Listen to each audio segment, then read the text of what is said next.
Hello everyone, welcome back to my another vlog. होर सारे किदा चंगे? चलो तुसी चंगे तो असी बहुत ही चंगे।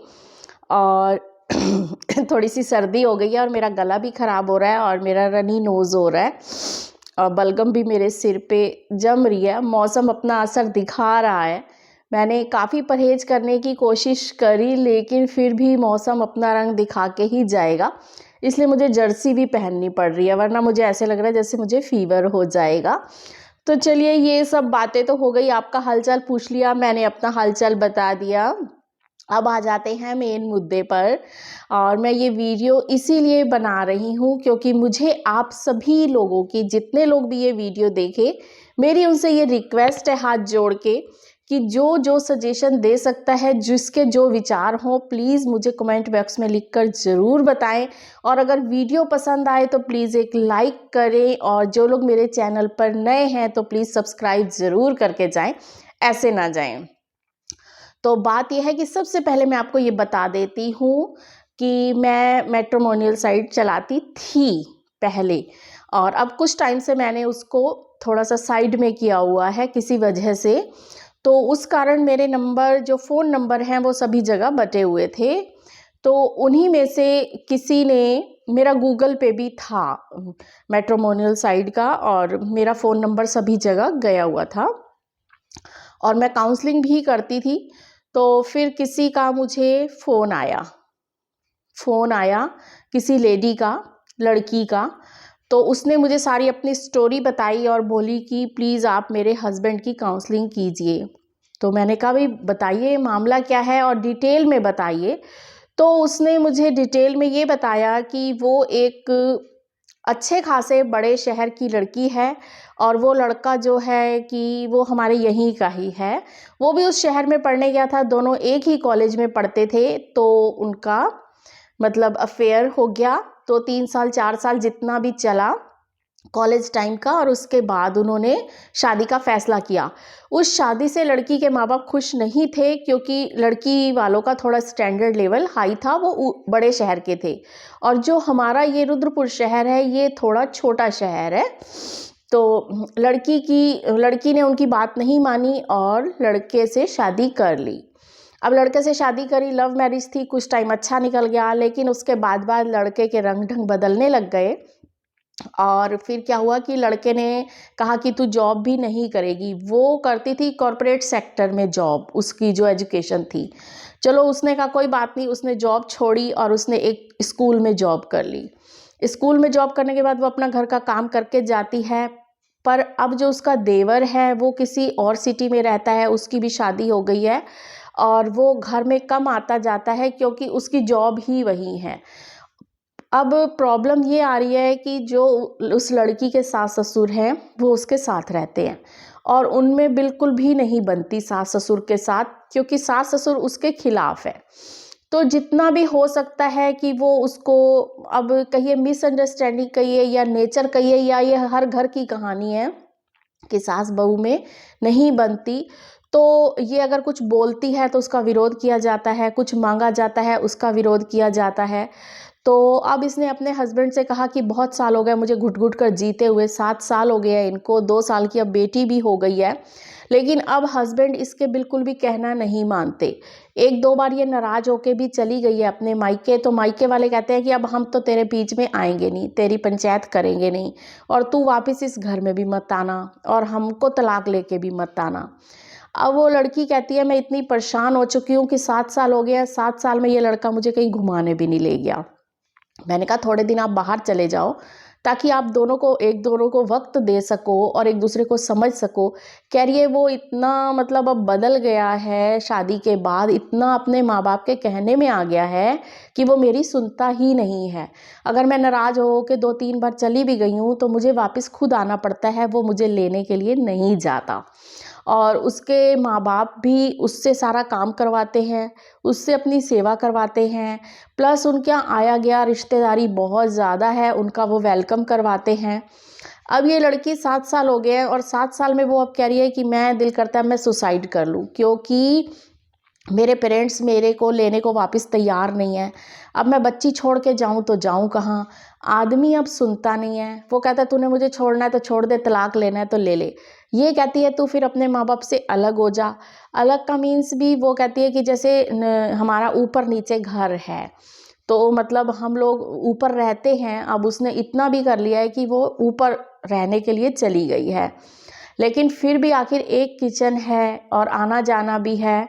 तो ये कह रही कि मैं बंद हो के अपने कमरे में घुट घुट के मर गई हूँ, क्योंकि कोई ढंग से बात नहीं करता, जो बात करो उसकी खिलाफत होती है, फालतू में बोला जाता है, नुक्स निकाले जाते हैं, और लड़का सारी उन्हीं की बात मानता है, जो माँ बाप कह दे वो ही वो बात मानता है।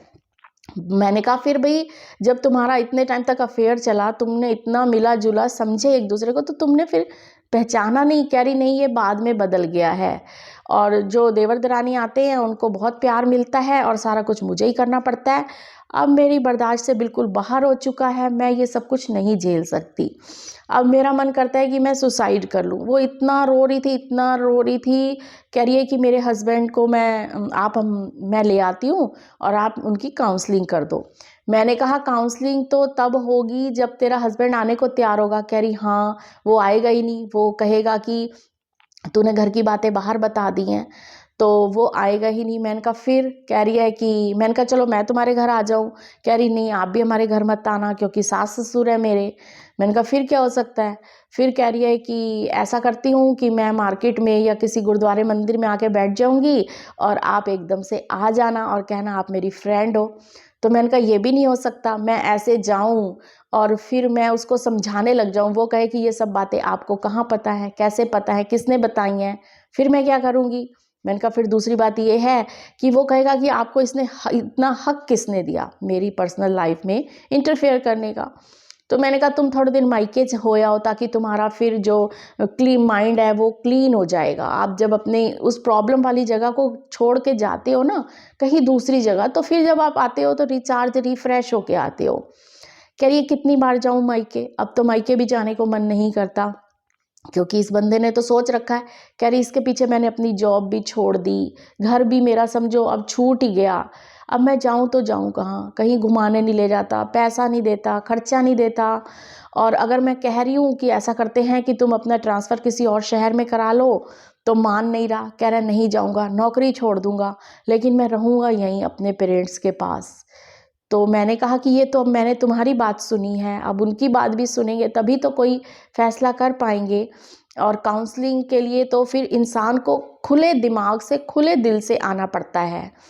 तो कह रही हाँ। मैंने कहा फिर हमारे घर ले आओ। कह रही है वो क्या कह के लाऊंगी, वो आएगा ही नहीं जब वो सुनता ही नहीं है। मगर अब मैं इतनी दुखी हो गई हूँ कि मैं सुसाइड कर लूँ। मैंने कहा सुसाइड तो तू कर लेगी, तेरी बच्ची का क्या होगा ना? तेरी बच्ची का सोचो, 2 साल की अभी गुड़िया है, तो तू अगर चली जाएगी तो उसका क्या हाल होगा? कह रही बस यही सोच सोच के रह जाती हूँ। तो कह रही अब मैंने जॉब भी इसीलिए की कि घर में रह के हर टाइम कलेश है, हर टाइम कलेश है, हर टाइम मेरी गलतियां बनाई जाती हैं। जितना मर्जी काम कर लो कभी खुश नहीं होते, कभी भी खुश नहीं होते। और प्लस सबसे बड़ी प्रॉब्लम तो ये है कि जिस आदमी के सहारे मैं आई, उसी ने ही मुझे धोखा दिया है और वो मेरा अब साथ नहीं दे रहा।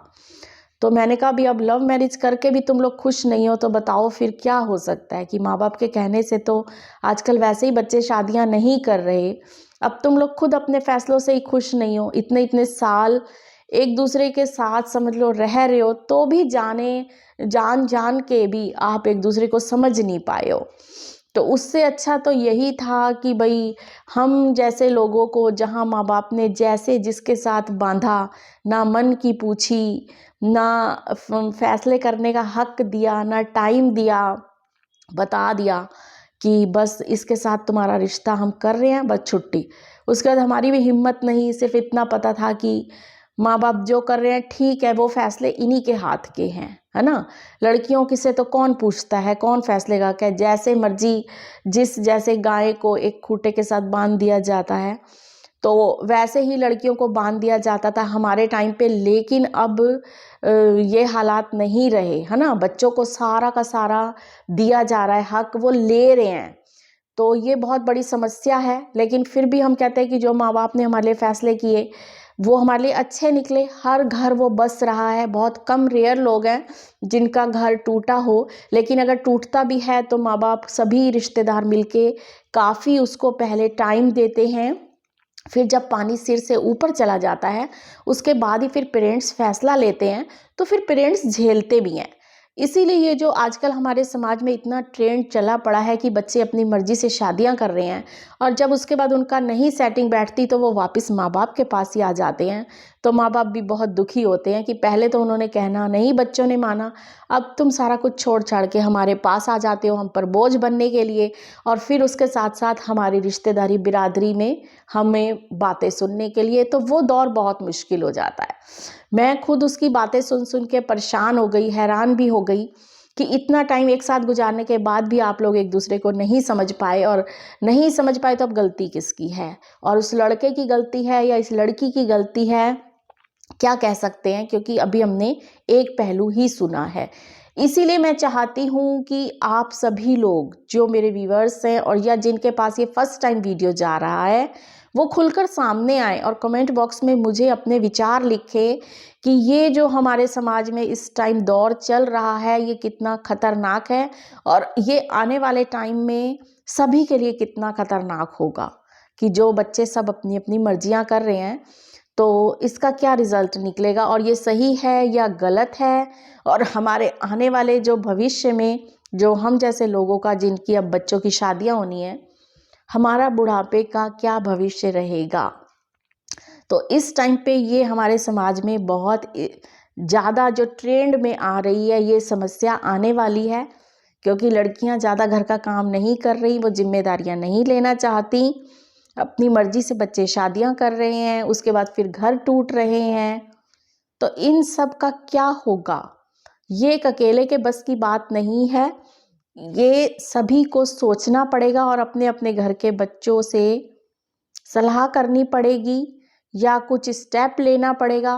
बाकी मुझे पता है हो कुछ भी नहीं सकता, क्योंकि जो चीज़ एक बार ट्रेंड में चलती है वो चलती ही है, और हर माँ बाप चाहता है कि मेरा बच्चा खुश रहे, और माँ बाप इसीलिए फिर बच्चों को इजाज़त भी दे देते हैं कि क्या करें जब बच्चे मानते ही नहीं हैं, क्योंकि 30-30, 32-32 साल के बच्चे हुए बैठे हैं, वो शादियां नहीं कर रहे, तो अपनी मर्जी से ही उन्होंने शादियां करनी होती हैं।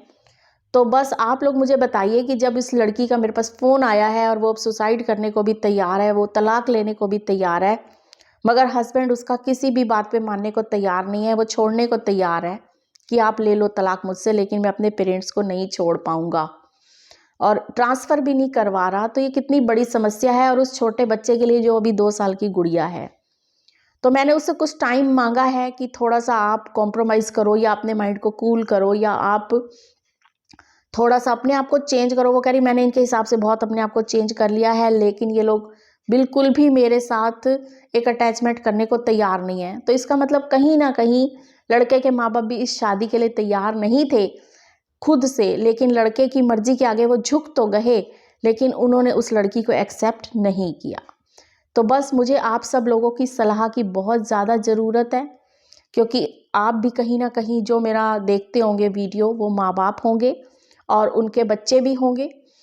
तो ये मुझे आप लोगों की सलाह की ज़रूरत है, इसलिए कमेंट बॉक्स में लिखकर अपने अपने विचार ज़रूर लिखिएगा कि ये प्रॉब्लम किस किस के आगे आ रही है, कौन देख रहा है, किस किस की फैमिली में ये हो चुका है, और अब इस बच्ची के बारे में मुझे क्या सजेशन देना चाहिए। क्योंकि अभी तो मैंने उसको कहा है कि तू रुक, इतना वो रो रही थी, इतना परेशान थी कि वो कह रही थी मेरा दिल कर रहा है कि आज ही मैं सुसाइड कर लूँ, लेकिन मैंने उसे बच्ची का वास्ता दिया है। तो वो थोड़ा सा अभी मैंने कहा फिर अपने मायके चली जा, नहीं तो तू कहीं घूमने चली जा। तो अभी देखो क्या होता है। तो मेरे को आप लोगों की हेल्प की बहुत ज़्यादा ज़रूरत है, तो प्लीज़ आप मेरी हेल्प करें कि मैं उस लड़की को क्या जवाब दूँ। तो बस इसी के साथ मैं करती हूँ वीडियो का एंड, फिर मिलूँगी आपको एक नई वीडियो के साथ। तब तक तुसी आपदा ख्याल रखिया जे, असी आपदा ख्याल रखांगे। बाकी सारियां दा रब राखा।